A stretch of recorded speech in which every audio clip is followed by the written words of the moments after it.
Në njën shtojmë 125 gram gjalp ose margarin të zbutur në ambient dhume. Vazhdojmë që të hedhim 90 ml me vaj. 3 lugë gjellat plota me sheqer pluhur. Shtojmë edhe 3 lugë gjellat plota me një shiste. Një vezë për ta mbledhur brumin më mirë. Vanilë sheqer. Përsa pluhur për pjekje, shtojmë vetëm një lugë çaji. Vazhdojmë tani që ta shtojmë mielin. Miell do të shtojmë diku afërsisht 600 deri në 700 gram. Vazhdojmë me dorë, duke përzier dhe duke ngjeshur derisa të formojmë një brum mesatarisht të butë. Bëni kujdes, mos ta forconi shumë brumin, por mos mbetet edhe shumë i butë. Andaj e shtojmë mielin pak nga pak. Brumin e kemi gati. Duhet të formoni një brum mesatarisht të butë, si ky këtu në video.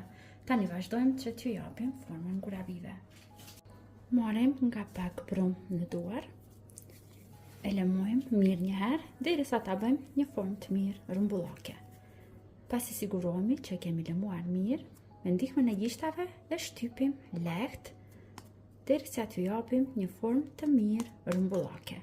Nuk do të përdorim kallëp, do t'i bëjmë kështu me dorë, do të mundohemi që t'i bëjmë të barabarta.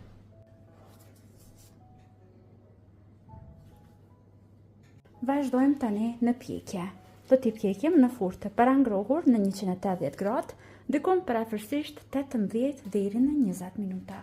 Kurabijat janë pjekur, janë gati, edhe pse duken në ngjyrë pak më të hapur, ashtu duhet që t'jenë. Duke u ftofur, këto do të shtrëngohen dhe do të ftohen vetë. Pasi të ftohen diku afërsisht 5 deri në 10 minuta, vazhdojmë me mbushje. Tani vazhdojmë që t'i mbushim. Mund t'i mbushni sipas shijeve të juaja. Unë po përdor marmelat të mjedrave, i bër vetë në shtëpi, dhe këtu kam shtuar një lugë gjelle me ara.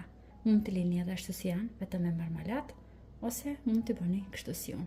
Pasi që t'i bëni 2 nga 2 kështu, i renditni, i largoni anësh dhe vazhdojmë mbushim gjitha në të njëjtën mënyrë.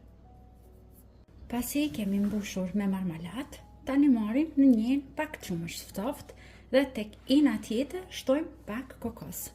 Fillimisht vetëm pjesët anësore të gurabijave i rrotullojmë në qumshtin e ftoftë dhe menjëherë i rrotullojmë tek kokosi. E kështu do të fitoni gurabijat më të shijshme që keni shijuar ndonjëherë. Në njëjtën mënyrë vazhdojmë përgatisim gjitha. Kurabijat janë gati. Shpresoj që do t'i provoni edhe ju dhe do t'i shihoni. Deri në video recetat e radhës, mbeteni të përshëndetur nga unë.